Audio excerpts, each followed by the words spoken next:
Millones creen que cuando uno muere va al cielo o a una esfera de vida superior, a menos que haya sido una persona mala, en cuyo caso irá a un lugar de castigo como el infierno o el purgatorio. Pero al mismo tiempo, otros cristianos afirman que el que muere permanece en un sueño hasta la resurrección, sin saber nada de lo que ocurre a su alrededor. Son dos posiciones bien extremas y, por supuesto, es muy importante conocer la verdad. ¿Habrá alguna evidencia que nos ayude a descubrirla? Bienvenido a este programa.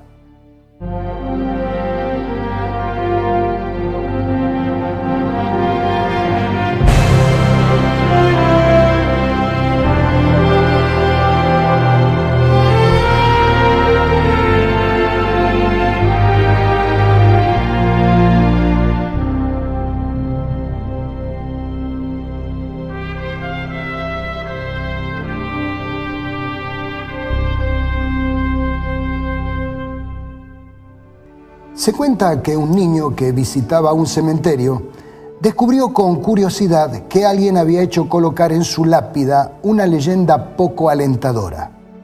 Decía así: «Detente, amigo, que pasas. Como tú eres, fui yo. Como yo soy, serás tú. Prepárate a seguirme». Felizmente el chico tenía entre sus cosas un plumón para marcar, así que con él escribió sobre la tumba: «Como no sé dónde te fuiste, no tengo ningún interés en seguirte». Pero ese niño inevitablemente debía crecer y a su tiempo sencillamente debería seguir a todos los que nos precedieron en este ciclo de nacer, crecer, quizá multiplicarse, envejecer y morir. En la actualidad, miles de personas quisieran alejar de sí la idea y la realidad de la muerte. Pero es imposible. La vemos por doquier, la sentimos constantemente. Cada hoja que se desprende del árbol es una hoja que muere. Cualquier dolorcillo que nos aqueja es una llamada de alarma. Y cuando la enfermedad es grave, el pensamiento del fin llena de angustia al doliente y a aquellos que lo aman. El consultorio médico y el hospital son voces de alarma, voces de alerta contra la muerte. Lo es sobre todo el cementerio. Conocemos algunos verdaderamente hermosos y artísticos, pero detrás de toda esa belleza con que se los quiere revestir está la realidad cruel y desesperante. Son nada más que cementerios. Y allá tenemos que ir para entregar a la tierra los restos de nuestros amados.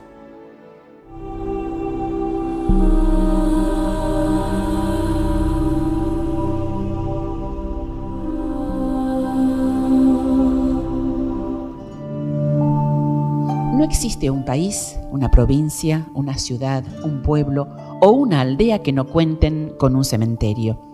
Algunos son muy famosos, como el cementerio del Padre Lachaise de París. Esta ciudad de los muertos es una más de las atracciones turísticas de la Ciudad Luz, como se conoce a la capital de Francia. Es un cementerio muy antiguo que los turistas visitan para descubrir las tumbas de los famosos. Allí yacen, entre otros, los músicos Federico Chopin y Georges Bizet, Samuel Hahnemann, el inventor de la homeopatía, la cantante Edith Piaf, apodada el Gorrión de París, y la renombrada María Callas. Algunas tumbas son majestuosas, otras son sencillas, y a muchas ya las ha destruido el tiempo. Un cementerio muy dramático está en Perú, en el Callejón de Huaylas, donde se encontraban las ciudades destruidas por el terremoto y aluvión del 31 de mayo de 1970. La visión es sobrecogedora. Miles de toneladas de rocas y tierra cubren totalmente las casas, edificios y templos de las que fueran las pintorescas y apacibles ciudades de Ranraírca y Yungay, donde yacen sepultados sus casi 25.000 moradores. Muchos han muerto en las guerras que la humanidad ha sufrido desde la más remota antigüedad. Un cementerio famoso que lo recuerda es el de Arlington, Virginia, donde yacen los norteamericanos que ofrendaron sus vidas por su patria. Otro, no menos famoso, es el Gettysburg, Pensilvania, que alberga a los muertos de la Guerra Civil. De vuelta en Francia, encontramos el cementerio de Verdun, en el mismo campo de batalla donde los cadáveres de alemanes y franceses se apilaban en las trincheras de la Primera Guerra Mundial. Hay monumentos funerarios que son verdaderamente imponentes. Uno de ellos es la tumba de Lenin, en la Plaza Roja de Moscú. Otro es el de Mustafa Kemal Atatürk, el padre de la patria turca, en Ankara, su capital. Uno más, el de Napoleón Bonaparte, en Les Invalides, París, y otro más, el imponente edificio de la tumba de Constancia, construida por su padre, el emperador Constantino, en la Vía Nomentana de Roma. A muchos de estos monumentos, por su imponencia, se los denomina mausoleos, nombre tomado de la tumba de Mausolo, rey de Halicarnaso, que figuraba entre las originales 7 maravillas del mundo antiguo. Probablemente las tumbas más grandes del mundo son las pirámides de Keops, Kefren y Miserino, en pie desde hace 4000 años.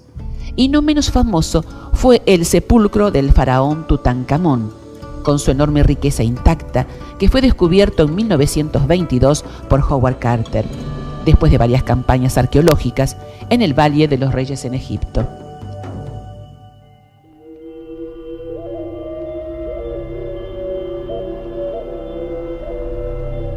Hablando de este milenario país, Egipto y la muerte han estado siempre unidos. Una de las primeras cosas que vienen a nuestro recuerdo tan pronto lo mencionamos son las momias. Se denominan momias a los cadáveres de seres humanos o de animales que mediante embalsamamiento o por circunstancias naturales se han mantenido en aceptable estado de conservación mucho tiempo después de la muerte. Las momias humanas naturales más antiguas son las egipcias de los períodos Nakada.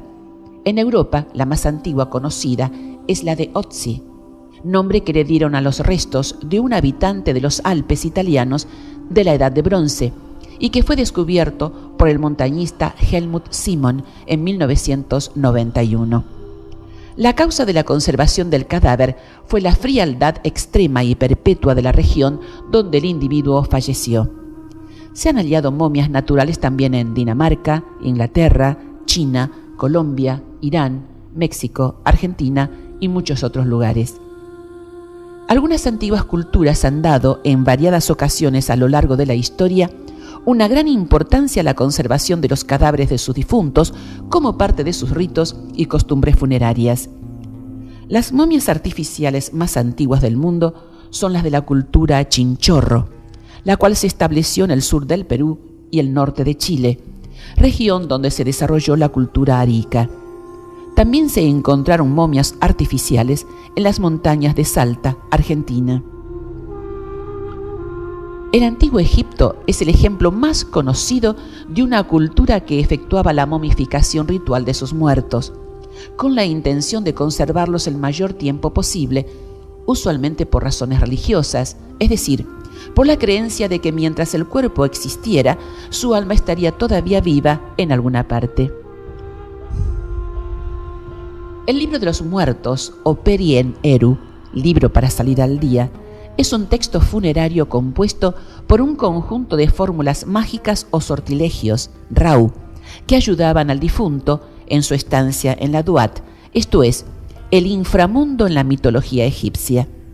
Allí tenía que superar el juicio de Osiris y viajar al Aaru, según la mitología egipcia.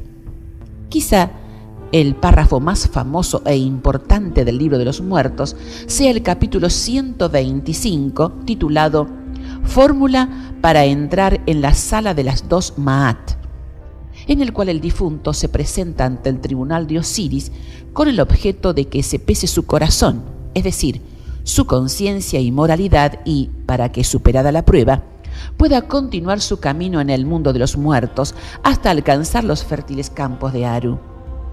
Dicho capítulo contiene las llamadas confesiones negativas, es decir, declaraciones de inocencia que el difunto realizaba ante los dioses del tribunal a fin de justificar sus acciones personales. No hice esto o no hice aquello, soy puro, soy puro, soy puro. Por supuesto, si Osiris lo aceptaba así, le abriría el camino a un estado deleitoso. Esta idea, que campeaba en el mundo antiguo, está reflejada, por ejemplo, en la película épica Gladiador. En ella, este personaje muere por sus heridas, pero la película concluye con un final feliz, con el héroe atravesando un hermoso campo en dirección a una tierra bienaventurada. Sin embargo, el cine no solo presenta a los antiguos yéndose a gozar de la gloria, sino que el cine actual y las creencias populares nos hacen creer que los que se mueren en realidad no mueren, sino que abandonan los problemas y los desencantos de esta vida para ir a un estado superior y envidiable. No podemos dejar de mencionar el tema de la reencarnación. Una conocida actriz, hace no mucho tiempo, declaraba en el reportaje concedido a una revista: «Yo soy católica, pero creo en la reencarnación. Ya averigüé que esta es mi tercera vida. Primero fui una princesa egipcia, luego una matrona del Imperio Romano, y ahora me reencarné en actriz». La fe en la reencarnación de origen hinduista está cada vez más extendida en el mundo.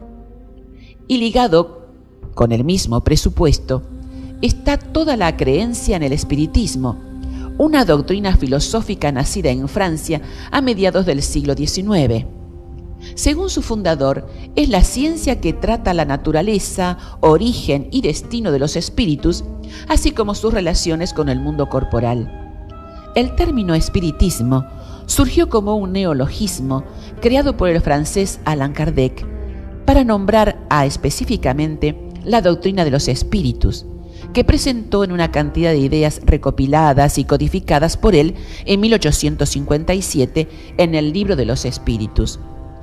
Por la misma época, en 1848, en una modesta casa en Hydesville, un pueblo del estado de Nueva York, las hermanas Catherine y Margaret Foss comenzaron a comunicarse mediante golpes con el supuesto espíritu de un buhonero muerto y enterrado en el sótano de su casa. Más tarde, estas mujeres inventaron un tablero que dio origen a la Ouija, que se llamó originalmente un telégrafo de los muertos. El nombre de Ouija viene porque generalmente el espíritu responde sí a la primera pregunta: ¿hay alguien ahí? Recordemos que sí en francés es oui y en alemán ja. Hoy la idea de que más allá de esta vida y otra vida está presente en la mayoría de las personas, fomentadas por las películas y las tradiciones populares. Ya lo había señalado el rey Salomón en su libro, que es un compendio de sabiduría. Para todos hay un mismo final, para el justo y el injusto, para el bueno y el malo, para el puro y el impuro, para el que ofrece sacrificios y para el que no los ofrece, para el bueno y para el pecador, para el que hace juramentos y para el que no los hace. Hay un mal en todo lo que se hace en esta vida, que todos tienen un mismo final. Además, el corazón del hombre rebosa de maldad. La locura está en su corazón toda su vida, y su fin está entre los muertos. Entre todos los vivos hay esperanza, pues vale más perro vivo que león muerto, porque los vivos saben que han de morir. ¿Qué es la muerte? ¿Una amiga o una enemiga? Sabemos que ella nos vendrá a buscar algún día, esperado o inesperado, que será inevitable aunque luchemos contra ella. Hemos visto hasta aquí la grandiosidad de algunos monumentos funerarios y aunque muy brevemente también hablamos de libros antiguos que enseñan cómo comunicarse con los muertos. Pero hoy, como antaño, también hay esa misma clase de libros, solo que en una mayor cantidad. Hay libros oscurantistas, hay libros espiritistas, y no faltan los que adquieren un tinte científico, como el famoso Vida después de la vida de Raymond Moody. que popularizó la idea de una luz al final del túnel.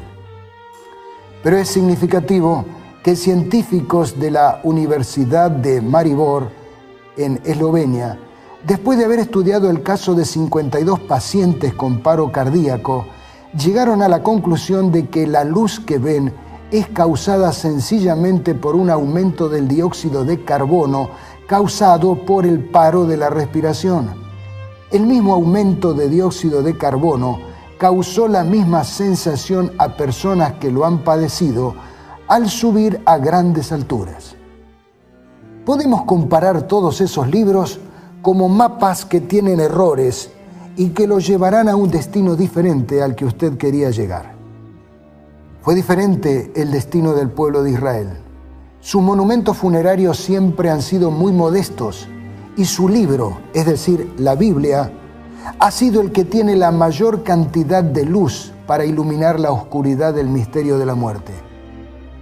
Si usted es un cristiano que acepta que la Biblia es la verdad y que ella es la autoridad en un asunto tan delicado como el misterio de la muerte, le resultará muy revelador y gratificante lo que veremos en los minutos siguientes.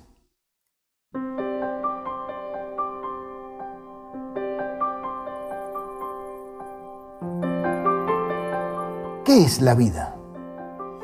Para poder definir qué es la muerte, tenemos primero que ver cómo define la Biblia el fenómeno de la vida, porque solo los vivos mueren. En el relato bíblico, el hombre llegó a la existencia por un acto creador de Dios. Leamos en Génesis capítulo 2, verso 7. Entonces Dios, el Señor, modeló al hombre del polvo de la tierra, sopló en su nariz aliento de vida, y el hombre llegó a ser un ser viviente. Aquí hay una ecuación matemática. Al polvo de la tierra se le añade el aliento de vida y el resultado es un ser viviente. Analicemos cada uno de estos tres elementos buscando su significado, no solo en nuestro idioma, sino también en las lenguas bíblicas. Es fácil entender lo que surgió del polvo de la tierra. Fue el cuerpo humano, perfectamente construido por el supremo artista. El esqueleto, los músculos, el corazón y todo el sistema circulatorio, el aparato digestivo, los ojos, los oídos, las manos, los pies, en fin, cada órgano estaba listo para funcionar e interactuar con los otros en armonía. Así como esta pequeña pero potente computadora, una maravilla capaz de hacer asombrosas tareas. Pero el cuerpo humano, así como esta computadora, estaba inactivo, inerte. En otras palabras, sin vida. Para muchas personas todavía hoy una computadora es un elemento demasiado complejo para entender su funcionamiento, así que usemos algo más simple. Esta lámpara. Aquí está el cuerpo físico. Y al igual que el hombre recién creado, así como esta computadora, está sin vida. Claro, usted ya sabe lo que hay que hacer para que esta lámpara tenga vida, y lo haremos. Aquí está. Ahora tenemos luz. Está viva. Y lo mismo ocurre cuando encendemos la computadora. Dios hizo lo mismo con aquel cuerpo. Sopló en su nariz el aliento de vida y el hombre comenzó a vivir. Note cómo aparecía este versículo en las versiones o traducciones más antiguas de la Biblia. Formó pues Jehová Dios al hombre del polvo de la tierra, y sopló en su nariz soplo de vida, y fue el hombre en ánima viviente. En una traducción católica dice que llegó a ser el hombre ser animado, al igual que en italiano. La diferencia con otras traducciones es que la suma del cuerpo más el espíritu llegan a ser un alma o ánima viviente. ¿Por qué lo digo? Recuerde que ánima es una palabra latina que significa movimiento. Cuando hablamos de dibujos animados, queremos decir un dibujo que se mueve. Lo que quiere decir este versículo es que el hombre comenzó a moverse. Cuando analizamos este versículo con los términos originales en los cuales se escribió la Biblia, encontramos dos palabras muy reveladoras. La primera de ellas es la palabra ruaj, que aparece aquí traducida del hebreo como aliento de vida. En otras partes del Antiguo Testamento aparece traducida como espíritu. La palabra equivalente en el Nuevo Testamento, originalmente escrito en griego, es neuma, que se traduce como espíritu. Es interesante recordar que de esta deriva también la palabra neumático, porque tiene aire en su interior. Hoy podríamos compararlo a la electricidad, que fue la que le dio vida a esta lámpara.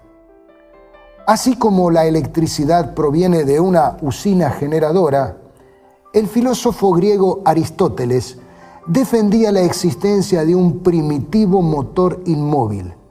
Para el creyente, Dios es ese motor. Dios es la usina generadora de vida. Ahora bien, este espíritu no tiene identidad ni existencia autónoma. Es simplemente el aliento de vida que Dios insufla sobre la materia inerte a fin de darle vida, o la electricidad que entra en esta lámpara para que se produzca la luz. ¿Qué en cuanto a la palabra alma? En hebreo es nefesh y su equivalente en griego es shigé. Este término también aparece en el relato de la creación del hombre como ser viviente. Es decir, el alma no designa una parte constitutiva del ser humano, sino su totalidad.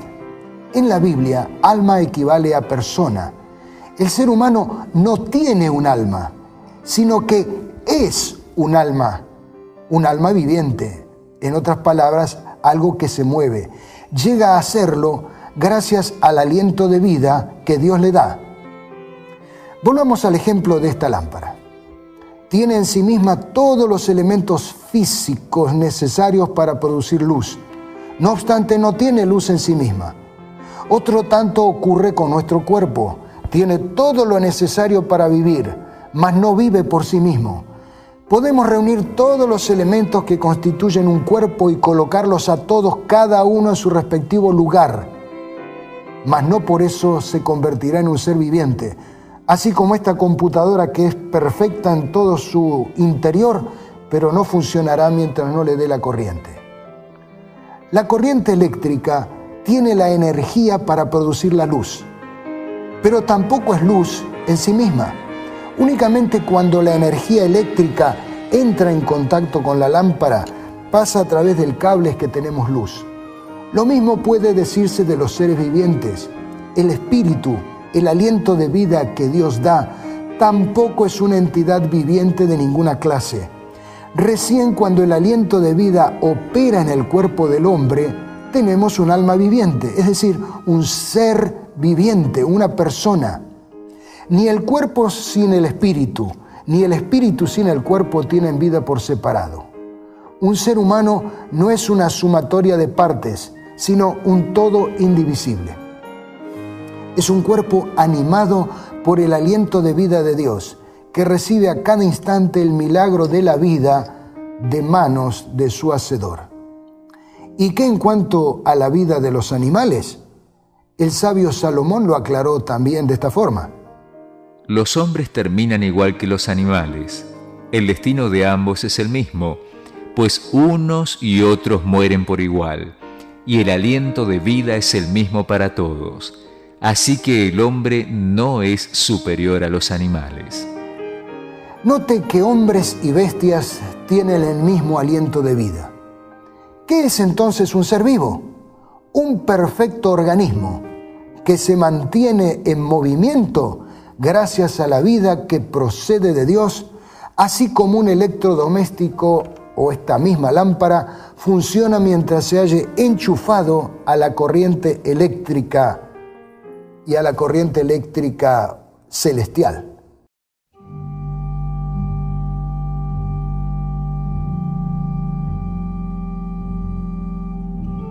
Ya sabemos qué cosa es un ser vivo. Ha llegado ahora el momento para que hablemos de la muerte. En un lenguaje muy poético, mientras da sabios consejos a los jóvenes, Salomón también describe el final de la vida. Acuérdate de tu Creador en los días de tu juventud, antes que lleguen los días malos y vengan los años en que digas, no encuentro en ellos placer alguno.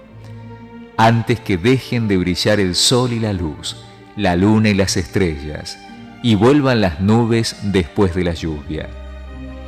Acuérdate de tu Creador antes que se rompa el cordón de plata y se quiebre la vasija de oro, y se estrelle el cántaro contra la fuente, y se haga pedazos la polea del pozo. ¡Qué figuras significativas! Antes que se rompa el cordón de plata, antes que se quiebre la vasija de oro, joven, adulto, anciano, acuérdate de Dios, antes que el cántaro que va a buscar agua se rompa contra la fuente. Se nos está presentando la verdad de que algo que era bonito se rompe, se deshace, que ya no existirá más. Y así concluye. Volverá entonces el polvo a la tierra, como antes fue, y el espíritu volverá a Dios, que es quien lo dio. El espíritu no es una entidad que sobrevive al desvanecimiento del cuerpo. Este ruaj que vuelve a Dios en el momento de la muerte es similar a lo que ocurre cuando yo corto la corriente de esta lámpara. La luz ha desaparecido, porque ya no recibe más la electricidad. El apóstol Santiago lo dijo en muy claras palabras. El cuerpo sin el espíritu está muerto. Pero hay quienes creen lo contrario. Sin embargo, la Biblia no enseña que el espíritu del hombre tenga una conciencia y que vaya al encuentro de su Creador tras abandonar el cuerpo en el momento del deceso. No pretendo darle una clase de electrónica, pero permítame recordarle que en esta lámpara tenemos dos cables y hay dos contactos en un enchufe, porque, dicho en forma muy sencilla, lo que hay aquí se llama corriente eléctrica. ¿Por qué se llama corriente eléctrica? Porque es un flujo, una corriente de electrones.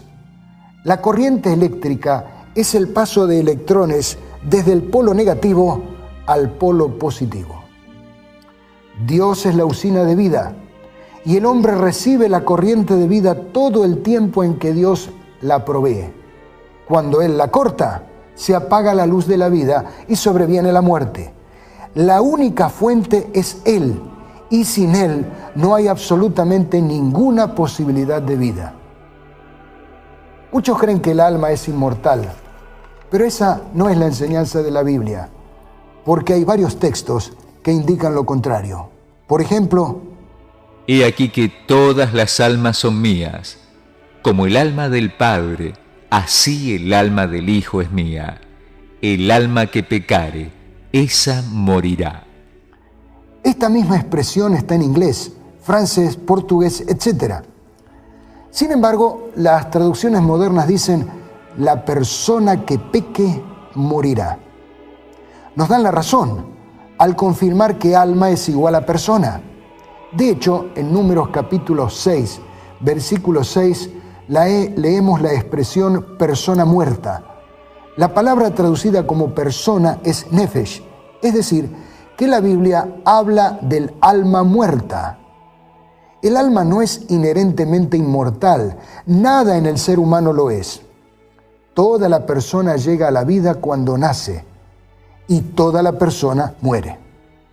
¿A dónde van los muertos? ¿Saben algo de los vivos? Note con qué claridad Salomón expuso el estado inconsciente de los que mueren. Entre todos los vivos hay esperanza, pues vale más perro vivo que león muerto. Porque los vivos saben que han de morir, pero los muertos no saben nada, ni esperan nada, pues su memoria cae en el olvido. Sus amores, odios y pasiones llegan a su fin, y nunca más vuelven a tener parte en nada de lo que se hace en esta vida. Y todo lo que te venga a la mano, hazlo con todo empeño, porque en el sepulcro a donde te diriges no hay trabajo, ni planes, ni conocimiento, ni sabiduría. También Job asegura que los fallecidos no saben nada de lo que ocurre con los que quedaron en esta tierra. Todo el capítulo 14 del libro que lleva su nombre es muy revelador. Citemos solo este versículo. Si sus hijos reciben honores, él no lo sabe. Si se les humilla, él no se da cuenta. Dios no quiere la muerte. El Señor le pidió al profeta: diles, así dice el Señor, el Eterno: vivo yo que no me complazco en la muerte del impío, sino en que se vuelva el impío de su camino y que viva. Dios quiere lo mejor para nosotros. La muerte no es una amiga, como algunas filosofías y ciertas religiones pretenden. Es una intrusa, es indeseable. Por cierto, cuando Jesús, a quien le habían avisado de la enfermedad de su amigo Lázaro, llegó a Betania, allí le confirmaron que ya hacía tiempo que había muerto. Con esta noticia y en presencia de sus discípulos, dice el apóstol amado que Jesús lloró. Es muy revelador que el versículo más corto de la Biblia exprese los sentimientos de nuestro Salvador. Si usted lee por completo el capítulo citado, notará que Jesús amaba a esa familia herida y sintió el mismo dolor que sentimos nosotros cuando perdemos a un ser querido. Pero también en este capítulo se nos dan detalles en cuanto a qué ocurre cuando una persona muere y además presenta la más grande de las esperanzas. Analicemos estos asuntos. En primer lugar, cuando le avisaron a Jesús de la enfermedad de Lázaro, esto respondió Jesús a sus discípulos: nuestro amigo Lázaro duerme, pero voy a despertarlo. Señor, respondieron sus discípulos, si duerme, es que va a recuperarse. Jesús les hablaba de la muerte de Lázaro, pero sus discípulos pensaron que se refería al sueño natural. Por eso les dijo claramente: Lázaro ha muerto, y por causa de ustedes me alegro de no haber estado allí, para que crean, pero vamos a verlo. Jesús dijo que Lázaro estaba durmiendo, comparando de esta manera la muerte con un sueño. En la enseñanza bíblica, la tumba no es un lugar lúgubre, sino un lugar de transitorio descanso. Cuando por fin llegaron a Betania, todos acompañaron a Marta y María, las hermanas del muerto, hasta la tumba. Era una cueva cuya entrada estaba tapada con una piedra. Quiten la piedra, ordenó Jesús. Señor, objetó Marta, la hermana del muerto, que ya debe oler mal, pues lleva allí 4 días. ¿No te dije que si crees verás la gloria de Dios?, le contestó Jesús. Entonces quitaron la piedra. Jesús, luego de orar, gritó con todas sus fuerzas: Lázaro, sal fuera. El muerto salió, con vendas en las manos y en los pies, y el rostro cubierto con un sudario. Quítenle las vendas y dejen que se vaya, les dijo Jesús. En otra oportunidad, Jairo, un dirigente de una sinagoga, vino a pedirle ayuda porque su hija estaba enferma. Jesús dijo que lo acompañaría a su casa, pero antes de que se pusieran en marcha, vino uno de casa del principal de la sinagoga a decirle: tu hija ha muerto, no molestes más al maestro. Oyéndolo Jesús le respondió: no temas, cree solamente y serás salva. Entrando en la casa, no dejó entrar a nadie consigo, sino a Pedro, a Jacobo, a Juan y al padre y a la madre de la niña. Y lloraban todos y hacían lamentación por ella. Pero él dijo: no lloréis, no está muerta, sino que duerme. Y se burlaban de él, sabiendo que estaba muerta. Noten la misma idea. Para Jesús, la muerte es un sueño, es algo trivial. Desafiando las burlas de la multitud, él, tomándola de la mano, clamó diciendo: muchacha, levántate. Entonces su espíritu volvió, e inmediatamente se levantó, y él mandó que se le diese de comer. La resurrección fue posible porque el dador de la vida le volvió a dar el espíritu. El aliento de vida volvió y ella se levantó. Otro incidente que involucra a otro joven es el del hijo de una viuda de la aldea de Naín. Lo llevaban a enterrar en medio de la congoja popular. En camino al cementerio, el cortejo fúnebre se encuentra con Jesús. Y cuando el Señor la vio, se compadeció de ella y le dijo: «No llores». Y acercándose tocó el féretro, y los que lo llevaban se detuvieron. Y dijo: «Joven, a ti te digo, levántate». Entonces se incorporó el que había muerto y comenzó a hablar, y lo dio a su madre. Un refrán popular dice: mientras hay vida, hay esperanza. Y otro señala: todo tiene solución menos la muerte. Pero con Jesús, mi amigo, hasta la muerte tiene solución. Entonces podríamos cambiar así los refranes: todo tiene solución, hasta la misma muerte. Aunque ya no haya vida, todavía te queda la esperanza. Y hay algo también inmortal. Son las palabras que Jesús le dijo a Marta. Las mismas palabras que aseguran que ni la muerte puede separar a los que esperamos a nuestro Salvador. Yo soy la resurrección y la vida.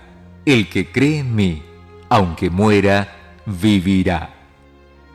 Los primeros cristianos sufrieron violentas persecuciones a manos del Imperio Romano. Por eso las palabras del apóstol Pablo eran un consuelo para quienes iban a morir o habían perdido a un ser querido. Tampoco queremos, hermanos, que ignoréis acerca de los que duermen, para que no os entristezcáis como los otros que no tienen esperanza. Porque si creemos que Jesús murió y resucitó, así también traerá Dios con Jesús a los que durmieron en él. Note que Pablo vuelve a usar la palabra dormir. Para él está claro, los muertos están durmiendo. Pero, ¿despertarán algún día? Claro que sí. Pablo agrega: por lo cual os decimos esto en palabra del Señor, que nosotros que vivimos, que habremos quedado hasta la venida del Señor, no precederemos a los que durmieron. Porque el Señor mismo, con voz de mando, con voz de arcángel y con trompeta de Dios, descenderá del cielo, y los muertos en Cristo resucitarán primero. Los muertos despertarán cuando venga Jesucristo. El mismo apóstol también anticipa que morirá decapitado, pero no tiene miedo. Yo ya estoy para ser sacrificado. El tiempo de mi partida está cerca. He peleado la buena batalla. He acabado la carrera. He guardado la fe. Por lo demás, me está guardada la corona de justicia, que me dará el Señor, juez justo en aquel día, y no solo a mí, sino también a todos los que aman su venida. Él sabe que, juntos con los que creemos actualmente, nos levantaremos en un día que todavía está en el futuro. Esto mismo se le aseguró al fiel profeta Daniel. En cuanto a ti, tú irás hasta el fin y reposarás, y te levantarás para recibir tu heredad al fin de los días. El profeta es como un guerrero que depone la armadura, al cual se le asegura el triunfo. Cuando murió, no se fue al cielo como pretendió la película Gladiador. Se fue a dormir para levantarse cuando Jesús regrese. Esto estaba tan arraigado en la fe judía que hasta los criminales lo sabían. El ladrón arrepentido, compañero de agonía en la cruz, lo reconoció como Señor. Y dijo a Jesús: acuérdate de mí cuando vengas en tu reino. No pidió recompensa inmediata. Estaba dispuesto a esperar en la tumba hasta aquel día cuando el rey tome su trono. Es una lástima que una traducción prejuiciada y tendenciosa haya agregado un qué inexistente en el original. La respuesta de Jesús debe leerse tal como la vemos, felizmente, en la versión Reina Valera del año 2000. Entonces Jesús le contestó: te aseguro hoy, estarás conmigo en el paraíso. El sentido es: hoy, cuando todos me rechazan, tú eres el que me reconoce. Por eso te lo aseguro, tal como lo has pedido, en aquel día estarás conmigo en el paraíso. ¡Qué consuelo extraordinario a la hora de morir! Miles de mártires cerraron sus ojos con la misma esperanza. Millones de cristianos pueden hacerlo hoy, de la misma forma, con esperanza. Ni el ladrón esperaba ir ese viernes al cielo, ni Jesús fue al cielo. Cuando murió, descansó en la tumba hasta la mañana del primer día de la semana, ocasión en la cual volvió a la vida. Cuando María Magdalena, la primera en verlo resucitado, se acercó a él, Jesús le dijo: no me toques, porque aún no he subido a mi Padre, mas ve a mis hermanos y diles: subo a mi Padre y a vuestro Padre, a mi Dios y a vuestro Dios. Hasta el tercer día, Jesús todavía no había ido al cielo, así que de haber sido dicha tal cual algunos pretenden la promesa al ladrón, tal cual aparece en las traducciones mencionadas, traducciones erróneas, Jesús le habría mentido. Pero este es un programa de evidencias, así que necesitamos detenernos un momento para pensar en las evidencias. ¿Es la falta de una evidencia una evidencia? Por supuesto que sí. Si yo compro un terreno y contrato toda la tecnología moderna para hacer las exploraciones necesarias para verificar si hay petróleo en mi terreno, y después de todo el trabajo los técnicos no encuentran petróleo, la evidencia es que en mi terreno no hay petróleo. Si un testigo dice que vio matar un hombre y luego el muerto aparece caminando por la calle, está claro que el testigo dio un informe falso. Si todos los muertos que menciona la Biblia, que tuvieron la dicha de volver a vivir cuando el Señor o uno de los profetas los resucitaron, hubieran estado en algún lugar deleitoso, habrían contado visiones fantásticas de lo que vieron. Pero el silencio es la norma de todos ellos. Nada vieron, nada tienen para contar. Estuvieron durmiendo, nada saben. Algunos de ellos los acabamos de comentar y de otros ni hemos hablado. El caso de Lázaro es demoledor. Estuvo 4 días muerto. Si hubiera ido al cielo, habría visto cosas tan maravillosas que habría libros enteros narrando su experiencia. Pero no hay ni una sola línea. Si usted ya tuvo la oportunidad de pasar una mini vacación de 4 días en un lugar paradisíaco, seguramente lo recuerda muy bien. Un buen fin de semana no es fácil de olvidar. Y si uno tiene amigos, con seguridad les contará entusiasmado lo que vivió, animándolos a que vayan al mismo lugar. Pues si Lázaro estuvo en el cielo, cuando regresó a Betania, podría haber pasado noches enteras en cautivantes relatos, pero no contó nada a sus amigos. No podemos ni siquiera pensar que Lázaro se estuvo quemando por 4 días en el infierno, porque era un hombre justo, por lo que la otra opción es el paraíso. Así que si se fue al cielo y allí pasó unos días maravillosos, debe haber sido una injusticia traerlo de vuelta a la tierra, traerlo de nuevo para que pasara las penurias que todavía tenemos que pasar los mortales. Amigos, la evidencia es concluyente. No hay ninguna evidencia de que haya vida después de la muerte. Solo la habrá cuando Jesús regrese y por medio de la resurrección haga una nueva creación.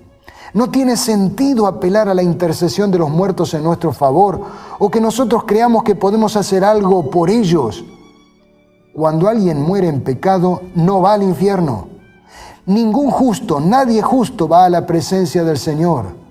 Ambos, el malo y el bueno, quedan en sus sepulcros hasta el día del juicio y la resurrección. Así lo afirmó Jesús. No se admiren de esto, porque va a llegar la hora en que todos los muertos oirán su voz y saldrán de las tumbas.